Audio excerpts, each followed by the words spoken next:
So guys, आज मैं आपको चांद बावरी और हंसा माता मंदिर भी बताने वाला हूँ इस ब्लॉग में। ठीक है, चलते हैं।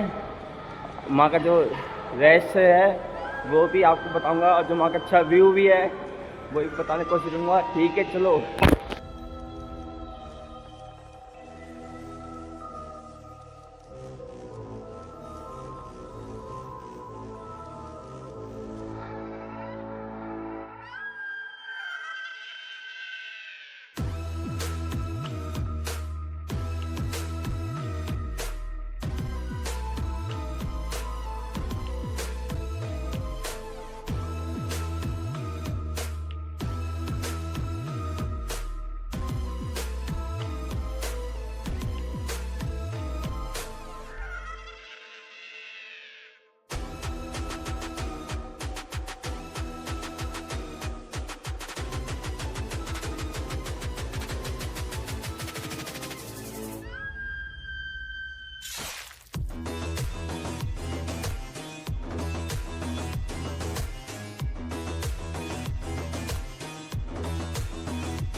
बांदीकुई से आवानेरी चांद बावरी 7-8 किलोमीटर है।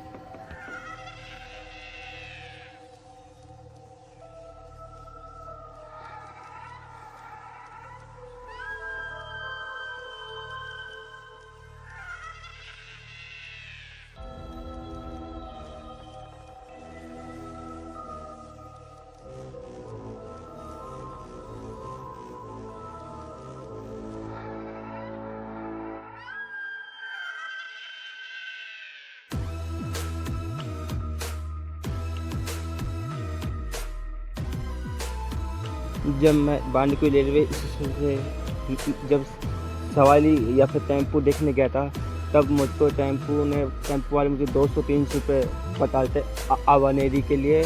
लेकिन फिर मैं सोचा कि यानी अपन 200-250 रुपये जहाँ पर पैदल चलते हैं, कोई 7-8 किलोमीटर था खाली आवानेरी। लेकिन भगवान की ये इच्छा नहीं थी। लेकिन भगवान जी ने मुझको यानी कि एक भैया मिल के जो मुझको आवानेरी तक छोड़ के आए थे और मेरी हेल्प की थी, मेरी बहुत अच्छी। ऐसे ही भगवान मेरी मदद करने के लिए स्वयं खुद आ जाते हैं, जैसे कि ये भैया आए थे मेरे लिए। अब मैं आपको चांद बावरी का एक ड्रोन शॉट बता रहा हूँ। अब आप देख सकते हैं ड्रोन से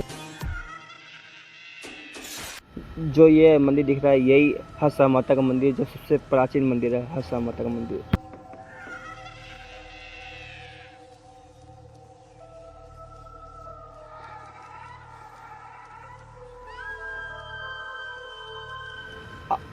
अब हम चांद बावरी में एंट्री ले रहे हैं।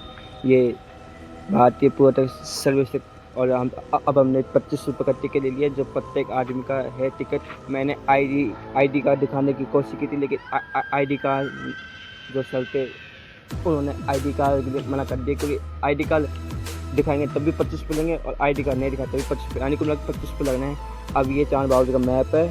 अब यहाँ पर यानी कि जानकारी लिखी हुई है, और यहाँ पर ये एज मैं आपको बता रहा हूँ कि आप जब भी वीडियो बनाने जाए चांद बावरी, तो अपना सेल्फी स्टिक को बैग में डाल दे, क्योंकि यहाँ पर सेल्फी स्टिक दिख गई तो आपकी छीन लेंगे यहाँ पर।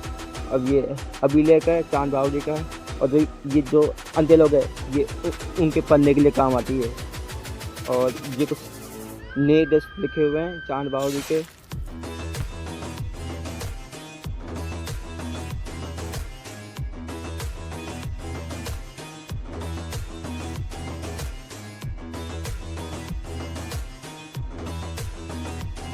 अब मैं आपको चांद बावरी के अंदर लेके जा रहा हूँ। अब मैं आपको इस चांद बावरी के बारे में कुछ ऐसा रहस्यमयी और कुछ यहाँ की काल्पनिक और कुछ जानकारी बता रहा हूँ।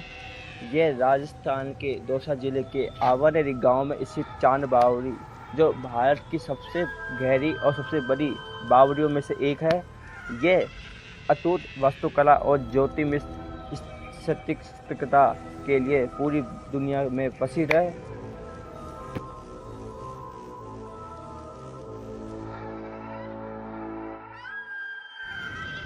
इस बावड़ी का जो निर्माण है, इसका निर्माण हुआ है 8वीं से 9वीं शताब्दी के दौरान निकुंज वंश के राजा मिहिरभोज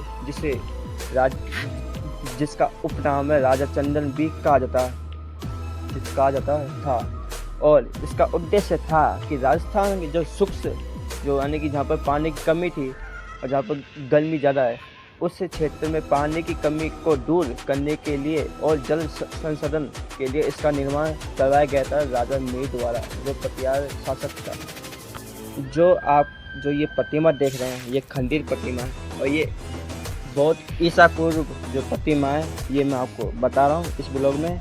और साथ में जो मैं आपको ये बोर्ड भी दिखा रहा हूँ, ये आपके ऐतिहासिक स्थान जिससे कि सभ्यताएँ विकसित हुई है, उसका ये मैं बोर्ड में है। और जो ये पत्थर हैं, ये उस समय के पत्थर हैं जो आने की जो मैं आपको चांद बावड़ी के अंदर बता रहा हूँ।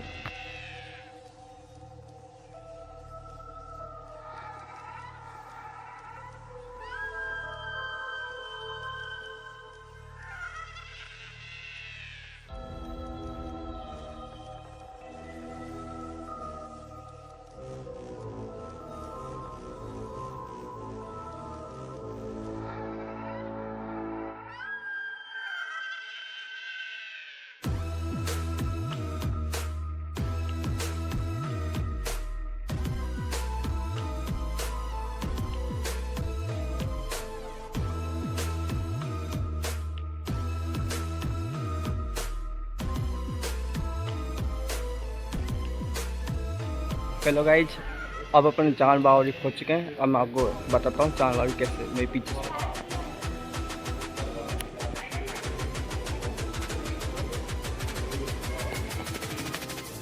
ये आप चांद बावड़ी की सिटी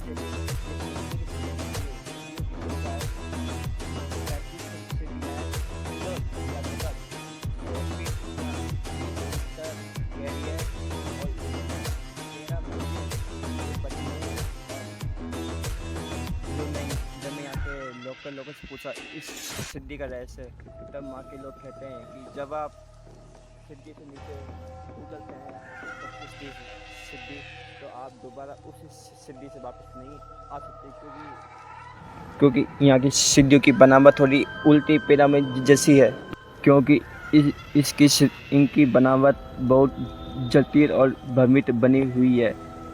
यहाँ का एक और रहस्य बताऊँ आपको, जो बावड़ी के जो सबसे निचला हिस्सा है ना, यहाँ का तापमान बाहरी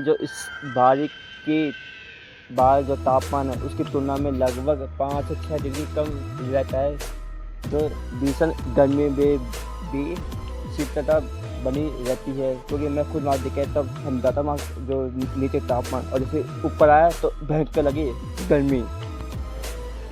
और इस बावड़ी का उपनाम है अंधेरे उजागर की बावड़ी, जो क्योंकि इसका नाम इसलिए पड़ा है क्योंकि यह चांदनी रात में ये एक दूध दिया सफ़ेद रंग की तरह चमकती है, और लोग कहते हैं कि ये एक ही रात में बनी हुई बावड़ी है, इसलिए इसका नाम ये पड़ गया अंधेरे उजागर की बावड़ी नाम से प्रसिद्ध है। अब मैं आपको चांद बावड़ी के अंदर जो बने हुए हैं हॉल है, अब मैं आपको वहाँ पर कक्ष में लेके जा रहा हूँ। अब आप देख सकते हैं।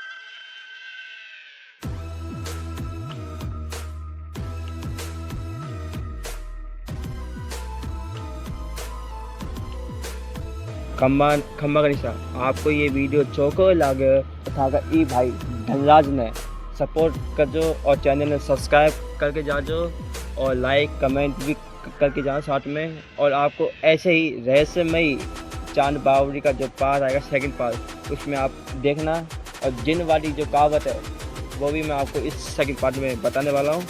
और धन्यवाद, थैंक यू वेरी मच। और अब मैं आपको इसका सेकंड पार्ट जब आएगा ना, तब उसमें मैं आपको इस चांद बावली की जो जिन वाली यानी जिन भूत वाली जो कहानी है वो मैं आपको सेकंड पार्ट में बहुत जल्दी बताने वाला हूँ। और